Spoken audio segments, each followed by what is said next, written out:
연말이 되어 가니까 최근에 가장 저를 많이 찾아오는 분들이 개척을 준비하는 목사님이십니다.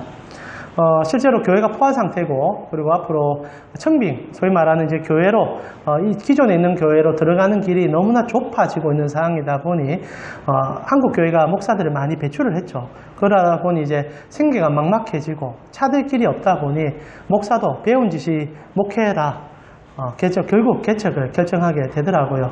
그러면서 이제 사람들이 많이 찾아옵니다. 그런데 안타까운 것은 이 코로나 시국에 개척을 한다는 것은 이전보다 더 녹록지 않다는 것과 교회 상황이 적대적인 상황으로 변화 있는 상황에서 목회자들이 쉽게 개척마저도 하기가 쉽지 않은 상황이죠.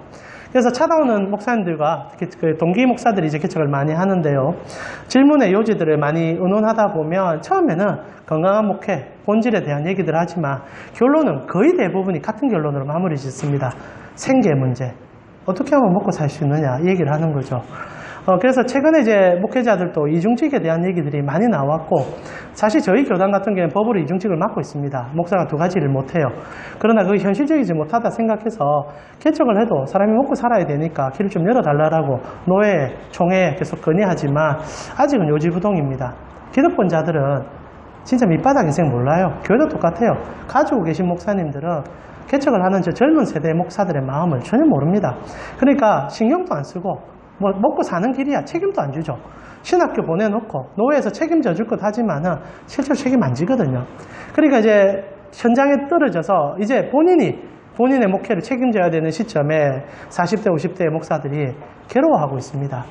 찾아와서 저에게 묻는 거죠. 그래도 제가 개척한 지 5년 지나면서 아직 굶어 죽지는 않으니까 뭔가 신기한 수단이 있는 줄 알고 어떻게 버티고 있냐, 어떻게 생활이 가능하냐 물어봅니다. 그러나 뾰족한 답이 없어요. 저도 하고 싶은 얘기가 많이 없어요. 솔직히 저는 하나님의 은혜로 살았거든요. 아시다시피 하나님 은혜로 살고 여전히 힘들지만은 그래도 주님이 주시는 은혜 때문에 견디고 있습니다. 그러나 이런 얘기하면 답이 아니거든요. 저도 그 친구가 뭘 원하는 줄 압니다. 처음에는 그 얘기하면 당연하다고 생각하죠. 그러나 당연한 것이 끝일 뿐입니다. 현장의 자기의 삶에 그게 피부로 못 느껴지는 거죠. 그래서 이제 얘기를 합니다. 사모님 일을 좀 해야 된다. 아니면 뭐 하다가 정 안 되면 다른 일도 알아봐야 되지 않겠느냐. 이런 얘기하면은 그 시절에 지금 개척을 준비하는 목사님에게는 너무 마음에 들지 않는 답이죠. 그러다 보니 끝에 가면 결국에 얘기가 편행성을 끊고 흐지부지 보내게 되는 참 안타까운 현실들을 제가 경험했었습니다. 산다는 것, 먹고 산다는 것 쉽지 않은 일이지요. 여러분의 삶에 먹고 사는 문제를 얼마나 치열하시고, 사실 한 주간에 하나님의 나라의 일보다는 당장 우리가 생업에 종사하며 그것으로 인하여 벌어들이는 수입에 대해서 민감한 것은 거절할 수 없고 부정할 수 없는 진실이요 사실입니다. 그런데 말입니다. 교회 오면 사실상 이런 얘기보다는 뜬구름 잡는 얘기를 많이 한 것도 사실이죠. 그래서 사실 한때 한국 교회는 오히려 노골적으로 이런 문제에 대한 답이 교회에 있는 척 한 적이 있습니다.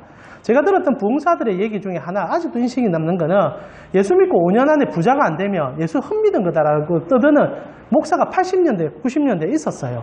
그러나 지금 그런 말 하면 뺨싸대기 맞습니다. 거짓말이죠. 사기죠. 예수 믿는다고 5년 만에 부자가 되지 않습니다. 예수 믿는다 해서 10년 됐다고 재벌이 되지 않습니다. 오히려 더 삶의 치열함 속에 더 다른 고민, 더 많은 고민을 하는 게 예수 믿는 삶이기도 합니다. 그러다 보니까 사실 극단적으로 교회 안에서는 가면을 쓰고 목양을 하고 성도들 간의 관계가 이루어지는 것도 사실입니다. 여러분 지금 힘드시죠? 먹고 사는 거 녹록지 않으시죠? 근데 교회 오면 마치 하나님의 은혜로 잘 먹고 잘 사는 척 할 수밖에 없습니다. 그게 신앙이 좋은 사람들의 모델이기 때문이죠. 나는 지금 죽을 것 같은데, 너무너무 힘든데 교회 오면 은혜입니다. 맞습니다. 저도 그렇게 고백할 수밖에 없었고 많은 목회자를 만날 때도 그렇게 얘기했었습니다. 그런데 한꺼풀만 벗겨보면 기도 제목의 80%는 하나님 힘들어 죽겠다. 하나님 제발 이 길 좀 열어달라. 하나님 왜 이렇게 답을 안 주십니까? 라는 기도가 대부분이고, 그러나 그렇게 생각하는 내 자신이 교회 안에서 복음 안에서는 그럴 수 없다라고 얘기하는 이중적인 모습과도 제가 내포하고 있지 않는가라는 냉정한 질문을 하게 됩니다.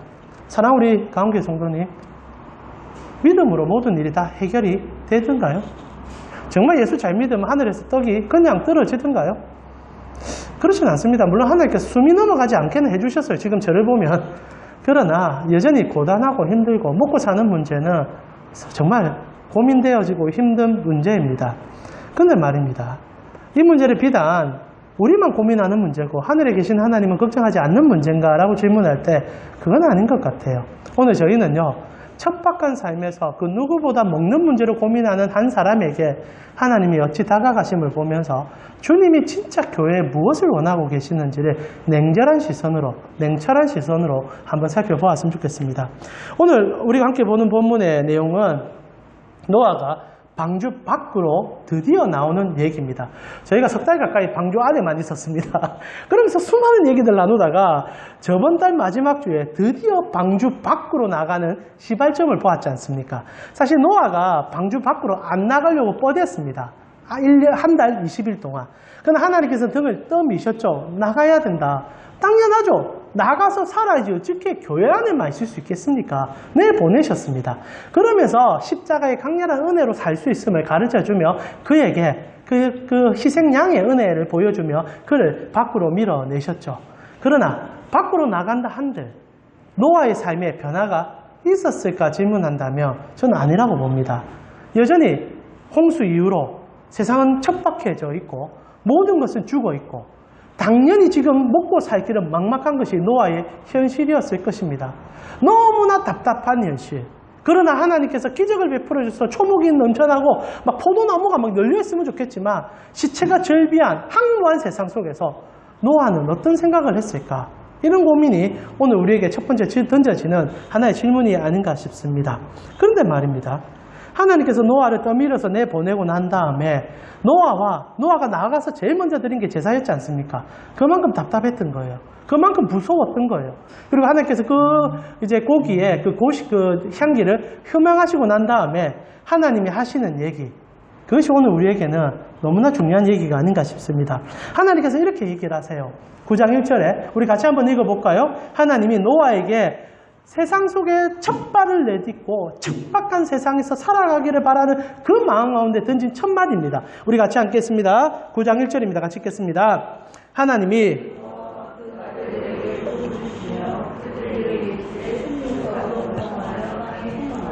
자, 땅에 충만하라, 생육하고 번성하라 얘기합니다. 여러분 이게 노아 마음에 시원한 답이 됐을까요? 저는 아니라고 생각합니다.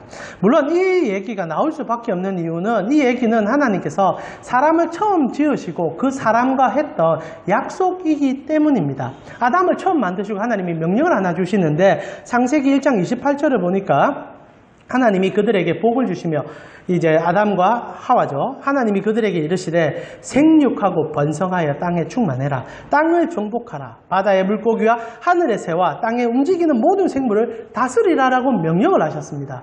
이 명령은 우리가 이제 소위 말하는 신학자들이 문화 명령이라 부르는 노아 이제 아담이 세상을 살아가는 목적에 대한 의식을 가르쳐주는 본문입니다. 이제 아담은 하나님으로부터 지음을 받아서 이 지구라는 거대한 시스템 속에서 청지기로 하나님을 대신하여 모든 동물과 식물을 다스리면서 세상을 풍족하게 만들어 주님이 기뻐하시는 그 마음 그대로 세상을 주께 올려드릴 수 있는 말 그대로 청지기, 하나의 품꾼으로 살아가는 삶을 살게 한, 그러나 영광된 품꾼이 되는 것이 이 아담의 첫 사명이었다는 거죠. 그래서 아담은 이를 위하여 충실되게 살아야만 했지만 아시다시피 그는 하나님을 대적했습니다. 오히려 청지기로 이것을 하나님의 마음으로 가꾸는 게 아니라 내 마음대로 내 생각대로 운행하고 싶어서 내가 기업의 총수가 되고 싶다, 내가 이 모든 지구의 통치자가 되고 싶다고 해서 하나님을 잃어버렸죠. 그리고 어떤 일이 일어났습니까? 죄가 인류 가운데 임한 것입니다. 하나님과 단절이 생겨지고 아담은 자기가 해야만 이 세상 모든 것을 다스리게 되는, 이 세상을 먹어갈 수밖에 없는, 그러나 그 세상이 혹독하죠. 고통스럽죠. 그것을 경험케 되온 것입니다. 그러나 하나님께서 세상을 한 번 더 쓸어버렸잖아요. 물로 세상을 정화시켜버렸습니다.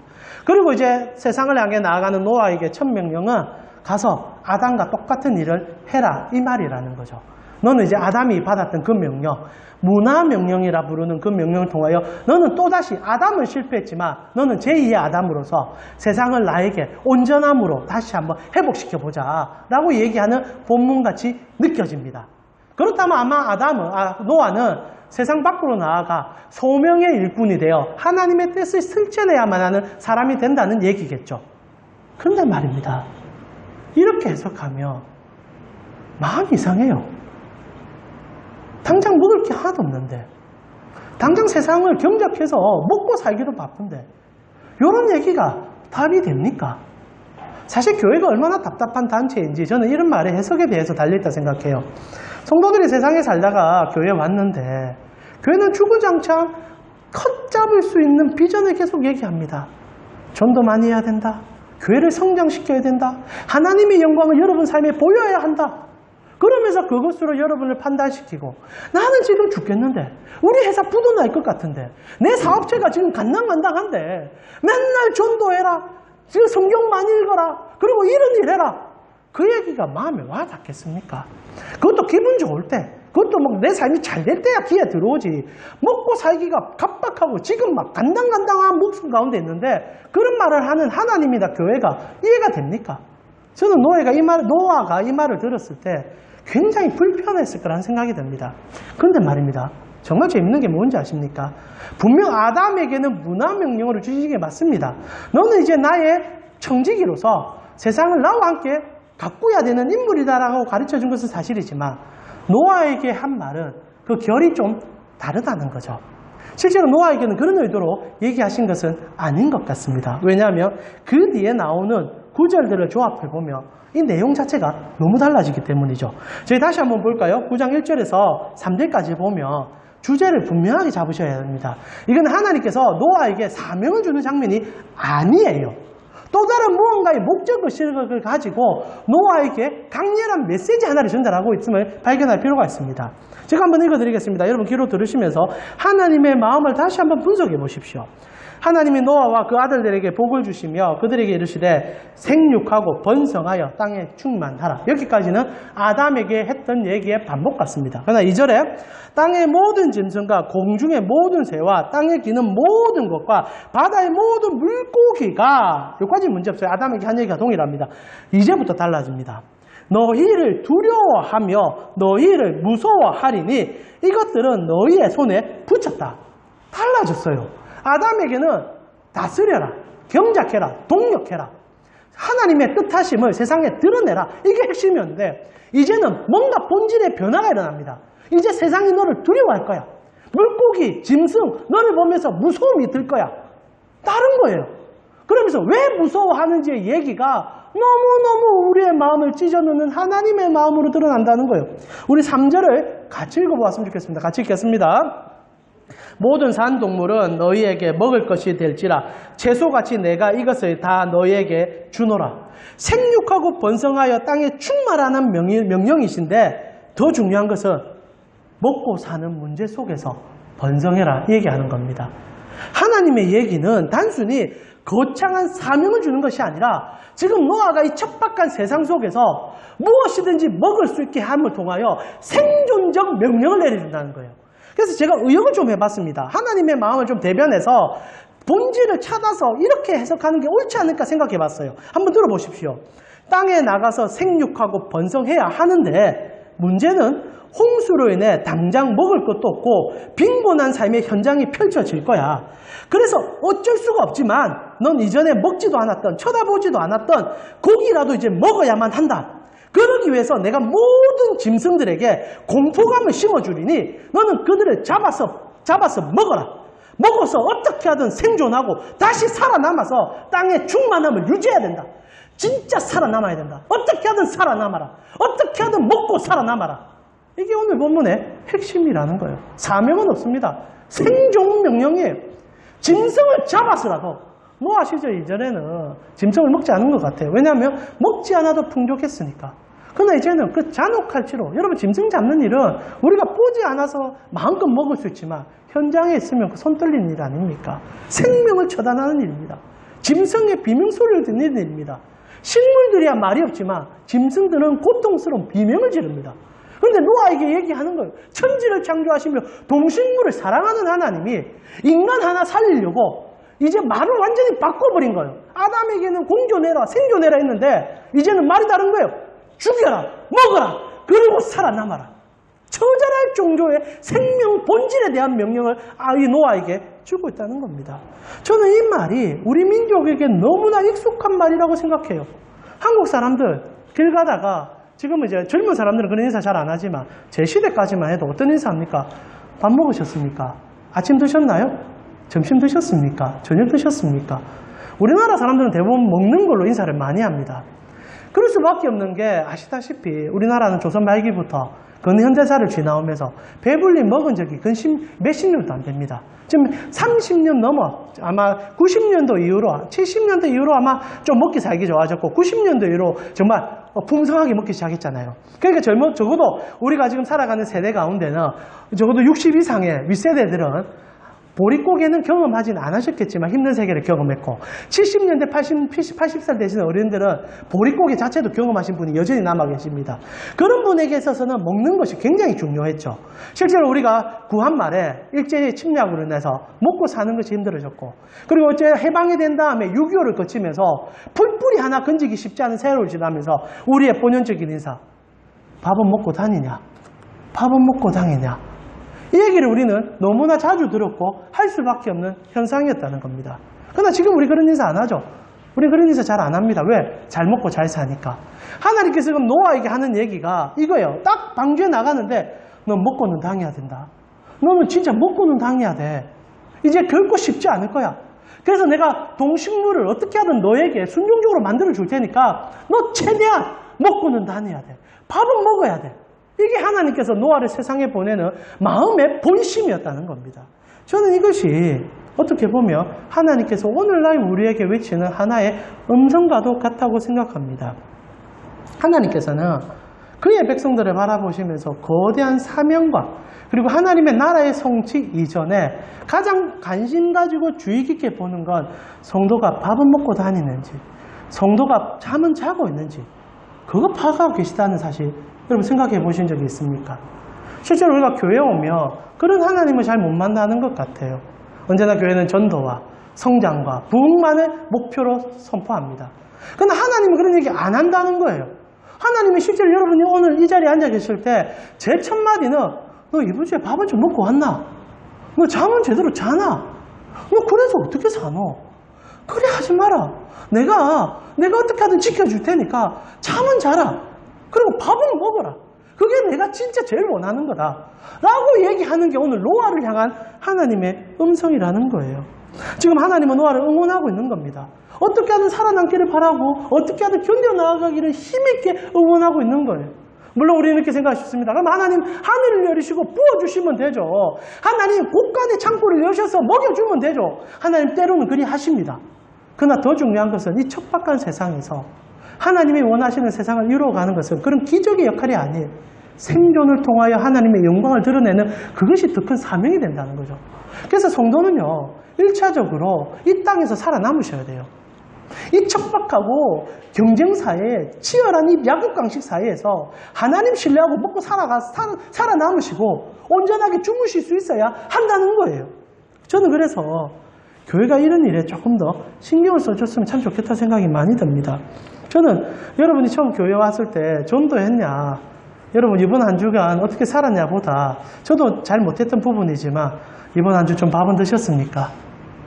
이번 주 좀 잠은 잘 주무셨습니까? 라고 묻는 게 가장 우선돼야 된다 생각 좀 해봅니다. 이제 우리 피곤하시죠?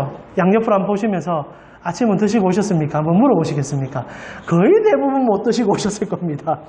그리고 또다시 물어봅시다. 좀 물어보세요. 멀뚱멀뚱 저에게 물어보지 마시고 좀 잠은 주무십니까? 이렇게 한번 좀 물어보십시오. 좀 잠은 주무십니까? 오늘 많은 분들이 잠을 못 주고 오시네요. 지금 우리 저 장남은 지금 평소에 못 잤던 걸 교회에서 다 자고 있습니다. 저것 또한 하나님의 사랑입니다.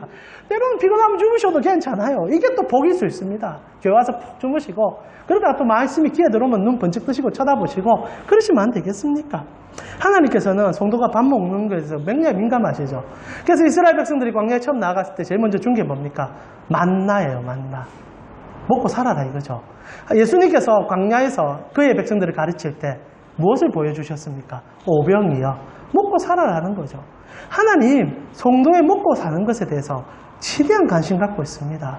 여러분 그래서 주님께 때로는 부끄럽지만 기도하셔도 괜찮아요. 하나님 힘들다. 하나님 생계가 너무 지친다. 하나님 먹고 사는 게 이렇게 어렵다. 하나님 아십니다. 그리고 하나님이 뭐라 하노? 이 일보다 이걸 해야지라고 하시는 분은 아니다라는 사실이죠. 언제나 마음 따뜻하시고 아버지가 되어주시며 밥을 먹고 다니는지를 물어보신 하나님 앞에 여러분이 마음껏 나아갈 수 있기를 바라봅니다. 그런데 말입니다. 여기서 끝난다면 우리 기독교는 소위 말하는 천박한 종교가 되어버리죠. 먹고 사는 게 전부라며 여러분 예수 안 믿어도 돼요. 오히려 지금 나아가셔서 더 열심히 일하는 게 더 현명한 일이 될 겁니다. 그러나 하나님께서 생각하는 마음의 중심을 보라는 겁니다. 하나님이 생각보다 여러분의 생계에 더 많은 관심을 갖고 있다는 겁니다. 그런데 여기서 하나님께서 한 가지 더 얘기하는 것이 있습니다. 이게 더 중요한 얘기가 되겠지요. 하나님께서 먹고 사는 문제, 생계의 문제에 대하여 걱정하시면서 노아로 짐승을 잡아먹든 풀뿌리를 뽑아먹든 내가 너를 지켜줄 테니까 어떻게 하든 생존하라 라고 얘기하는데 하나님이 독특한 선 하나를 정해주신다는 겁니다. 이게 정말 제일 중요한 핵심이 되겠지요. 9장 4절입니다. 우리 같이 한번 읽어볼까요? 9장 4절 하나님의 준엄한 명령입니다. 9장 4절입니다. 그러나 고기를 참 독특한 말을 하죠. 고기는 만큼 먹어라. 먹고 살기 위해서 수단과 방법을 가리지 말고 어떻게 하든 짐승을 잡아 먹어라. 어찌 보면 굉장히 하나님답지 않은 강렬한 메시지를 내린 분입니다. 그런데 딱 하나는 경계를 끊는 거예요. 그런데 짐승을 잡아 먹되 피채는 절대 먹어서는 안 돼라는 명령을 주는 겁니다. 사랑 우리 가운교회 성도님, 피채 먹지 말라는 말이 뭘까요? 하나님은 왜 이런 명령을 하셨을까요? 참 이게 재밌는 구절인데 실제로 이 얘기는 이후에 모세도 같은 얘기를 반복합니다. 그의 법에 짐승의 피채 먹지 마라. 그래서 도축을 할 때도 피를 다 빼야 되고요. 짐승을 먹을 때도 피를 정리한 다음에 먹게 되어 있습니다. 이 명령은 단순히 모세의 시대를 지나서서 신약 시대에 예수 그리스도께서 완성하신 율법을 준 사항에도 동일하게 반복되고 있음을 보게 됩니다. 여러분 사도행전 15장 28절에서 29절을 보니까 이렇게 초대교회의 가장 중요한 준엄한 법칙을 얘기하는데 이런 얘기가 반복이 돼요. 성령과 우리는 이 요긴한 것들 외에는 아무 짐도 너희에게 지우지 아니하는 것을 옳은 줄 알았노니 우상의 제물과 피와 목매어 죽인 것과 음행을 멀리해라. 이에 스스로 상가면 잘되리라. 평안함을 원하노라 하였다 하였습니다. 초대교회에 여러 가지 분란이 있을 때 1차 공회가 열렸는데 그때 여러 가지 준칙을 정해주는데 그 하나의 준칙이 피를 먹지 마라 라는 거지요. 그래서 실제로 오늘날도 피를 안 먹는 자들이 있습니다. 가장 크게는 이제 유대인들 가운데 피를 여전히 안 먹는 자들이 있고 또 누가 있습니까? 이슬람 교도들이 피를 먹지 않습니다. 그래서 할랄 음식, 우리 특히 이제 다문화 체계로 이제 변화되는 과정 속에 할랄 음식의 중요성이 부각되고 있지 않습니까? 도축 과정에도 검사가 되어지고 피를 제대로 제거했는지 그리고 먹어야 될지 먹지 말아야 될지를 확인하고 마지막으로 제사장들이 허가해주고 제물에 축복해주며 그 제물 먹을 수 있게 해주지 않습니까?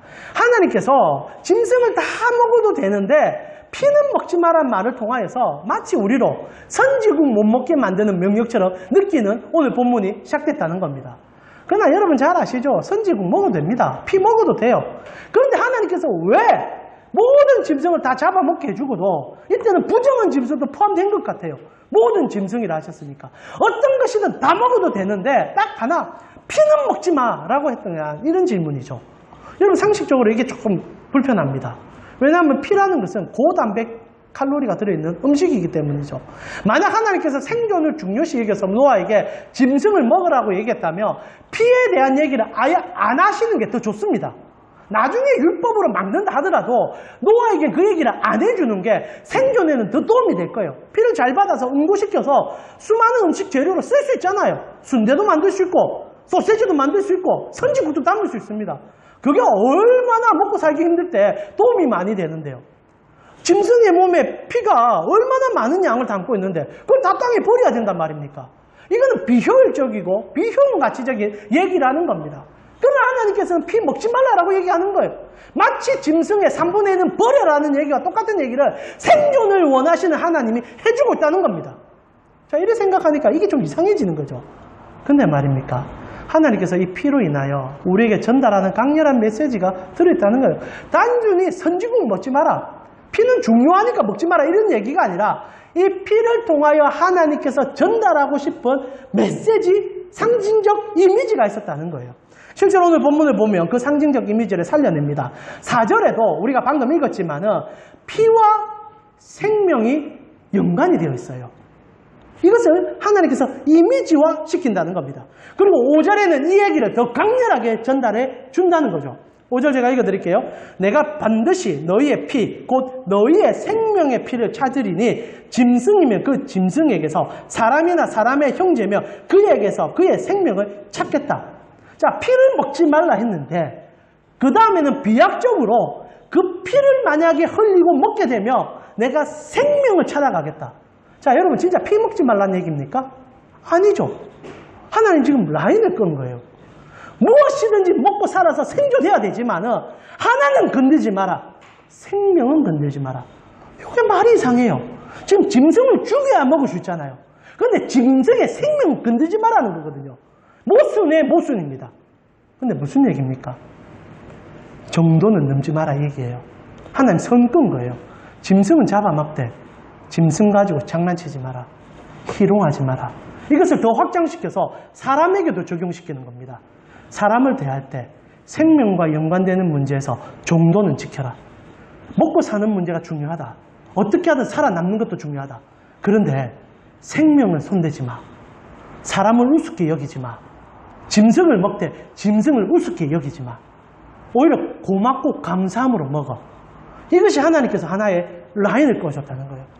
저희가 하나님의 법을 보면 하지 말라는 것보다 하라는 것보다 하지 말라는 것을 많은 것을 깨닫게 됩니다. 이유가 뭡니까? 성도에게 하나의 라인을 꺼주는 거예요. 근데 이 라인이 너무너무 중요합니다. 여러분, 선이 없는 인생들은요, 언제나 선을 넘어감을 통하여 문제를 일으켜요. 오늘날 일어나는 모든 문제의 거의 90%는 선을 넘었기 때문입니다. 정도를 지나쳤기 때문이에요. 가질 수 없는 것을 가지려고 하기 때문입니다. 땅값이 왜 문제가 됩니까? 가진 사람들이 더 가지려고 하니까 문제가 되는 거잖아요. 만약 땅에 대한 욕심을 버리고 누구나 자연스럽게 가질 만큼만 가진다면 땅값이 오를 이유가 없잖아요. 그래서 하나님이 어떻게 합니까?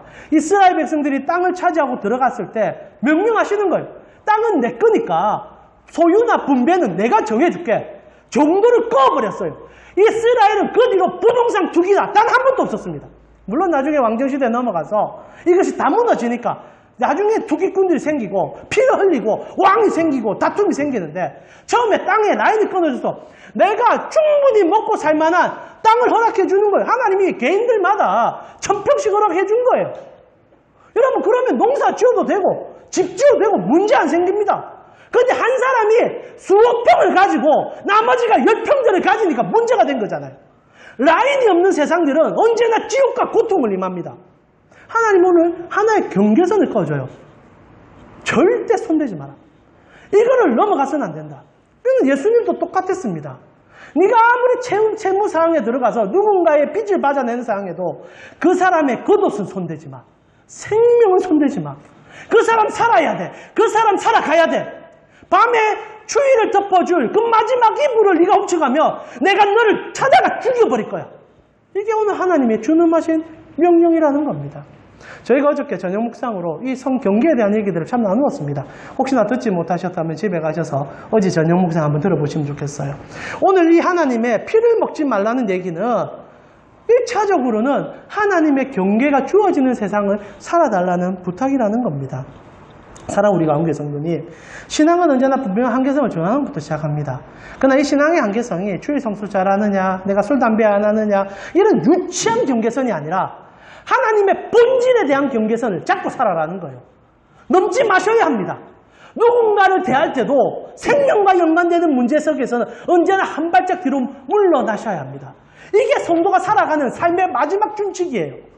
그러나 세상이 이것을 감당케 합니까? 하나님이 사실 이런 얘기를 하고 노아에게 이런 부탁을 하는 것은 이제 노아가 살아가는 세상은 지독한 약육강식의 세상이 열릴 것을 아셨기에 하나님이 마지막 마지노선 하나 꺼준 거예요. 그러나 세상이 이 마지노선 누구나 지키는 거 보신 적 있습니까? 우리도 못 지켜서가 아니라 못해서 그런 거지 할 수만 있다면 다 넘어가고 싶을 거예요. 여러분, 만약에 여러분이 주체함받지 못하는 돈이 주어졌다 생각해 보십시오. 여러분, 그 돈 가지고 무엇을 하시겠습니까? 다 선 넘을 겁니다. 다 선 넘을 거예요. 교회도 선 넘은 지 오래되었습니다.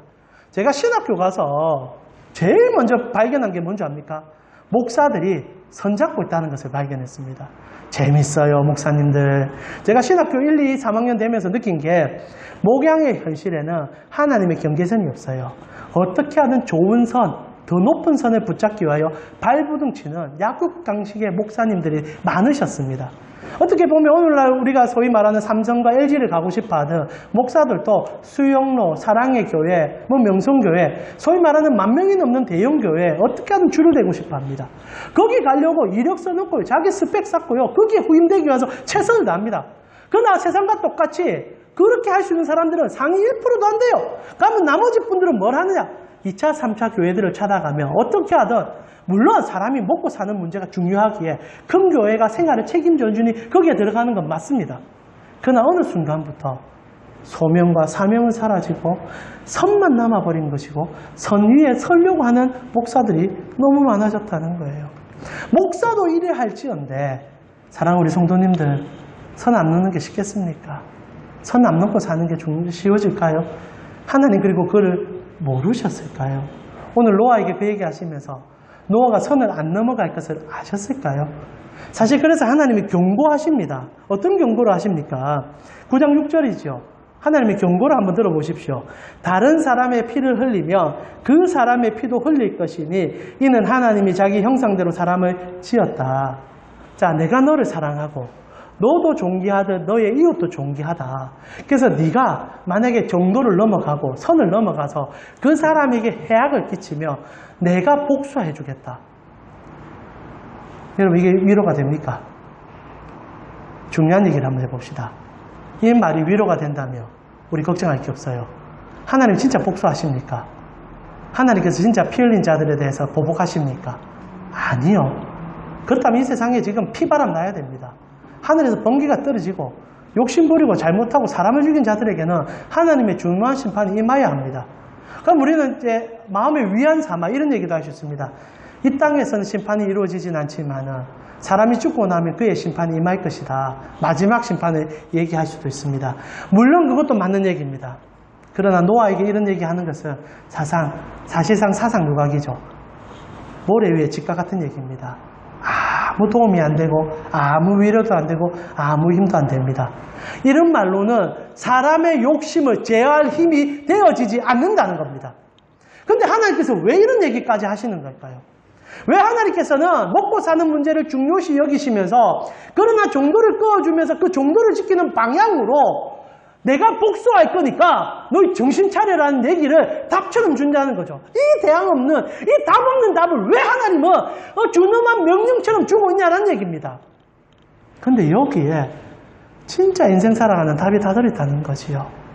실제로 하나님께서 선을 꺼시고 그리고 절대 넘지 말라며 내가 복수하겠다고 얘기하고 내가 보복하겠다라고 얘기하시면서 이 피 흘림의 문제를 성경은 더 깊은 우리에게 한 가지 관점으로 끌어간다는 사실입니다. 여러분, 이 사실상 불의해 보이는 이 얘기 속에 우리는 한 가지 진실을 발견하게 돼요. 하나님께서 왜 피의 얘기에 이렇게 집중하시는가? 그리고 왜 피를 흘리지 말아야만 되는 얘기에 노아에게 이렇게 관심 있게 얘기하며 하나의 선을 제시해 주는가? 이것은 주님이 노아에게 줘야 될 가장 큰 복과 인류 전체가 얻어야 될 가장 큰 복을 명시하기 위한 답이었다는 사실이죠. 이 피 흘림은 여기서 끝나지 않습니다. 다시 한번 말하지만 이 얘기는 모세 때 더 구체화되고 신약교회로 넘어가서는 여전히 새로운 준칙으로 우리에게 주어졌다는 사실입니다. 성도는 피를 먹어서는 안 돼요. 피를 흘려서는 안 돼요. 근데 그 이유가 무엇인가? 선지국 먼지만한 얘기가 아니라 레위기에 그에 대한 답을 하나님이 흘려주셨다는 겁니다. 레위기 17장 10절에서 11절입니다. 우리 같이 읽으면서 오늘 본문 속으로 마지막 한번 들어가 봤으면 좋겠습니다. 17장 10절과 11절 같이 읽겠습니다. 이스라엘 집 사람이나 그들 중에 거류하는 거류민 중에 무슨 피든지 먹는 자가 있으며 내가 그 피를 먹는 사람들에게는 내 얼굴에 대하여 그의 백성 중에 끊으리니 육체의 생명은 피에 있음이라. 내가 이 피를 너희에게 주어 제단에 뿌려 너희의 생명을 위하여 속죄하게 하였나니 생명이 피에 있으므로 피가 죄를 속하니라. 자, 피를 흘리지 말아라 했고 그 핏값을 물어보겠다고 했던 하나님이 피를 굉장히 중요시 여기고 성도들에게 던지는 한마디 메시지가 있다는 거죠. 왜냐하면 이 피가 생명이기 때문에 어떤 피는 여러분의 우리의 죄악을 용서해 줄 피가 가능성을 갖고 있기 때문입니다. 피는 죄를 속하는 힘을 갖고 있다.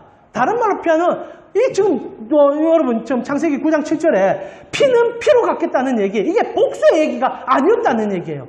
사실 말하는 눈에는 눈, 이해라는 법이 아니라 생명은 생명으로 대속한다. 눈을 뺐으면 눈으로 갚는 것이 정당하다. 그러면 노예를 살리려면 생명을 생명으로 대처해야 되지 않겠느냐라는 준엄한 얘기라는 거예요.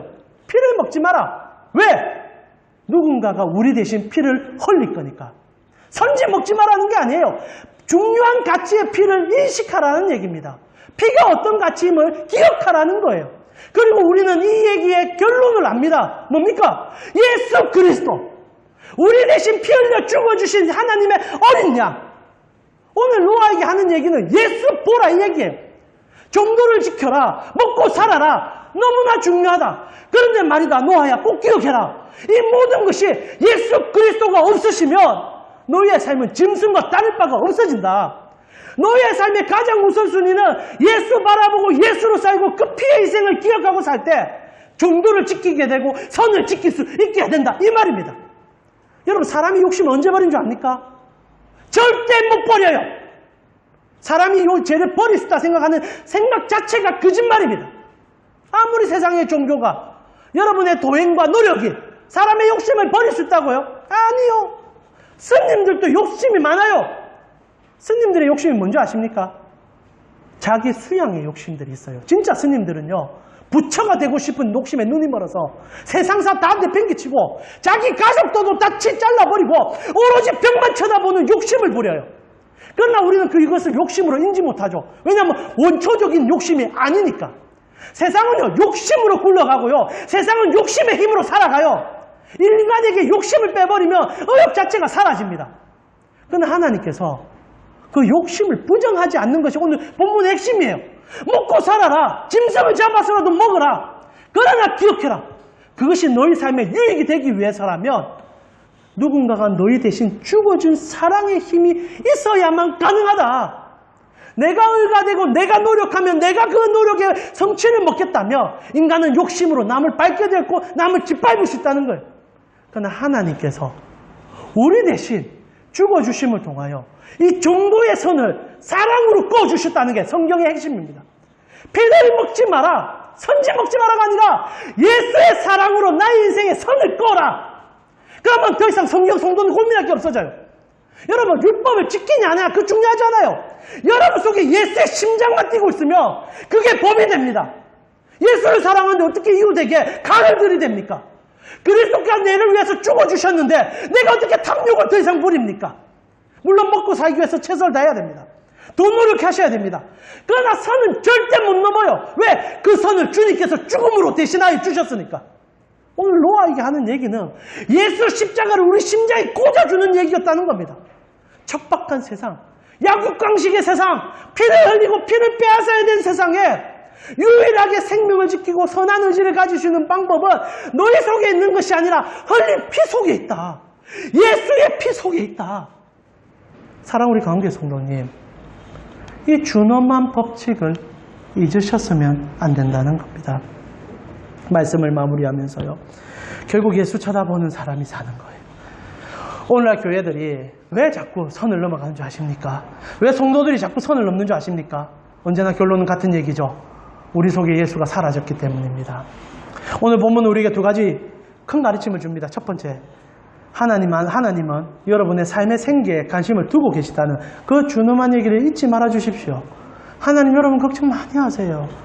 하나님은 세상 누구보다 여러분의 생계에 대해서 걱정 많이 하시는 분이에요. 그러나 그 걱정하시는 분이 딱 하나를 얘기합니다. 나의 걱정의 끝은 내 아들을 죽이는 거였다. 단순히 먹고 사는 문제가 답이 아니라는 거예요. 진짜 생명 주고 싶다. 진짜 사람답게 사는 삶을 주고 싶다. 진짜 내가 처음 아담을 만들었을 때 그 본연으로 돌아가고 싶다. 그래서 나는 피를 흘렸다. 나는 대신 죽었다.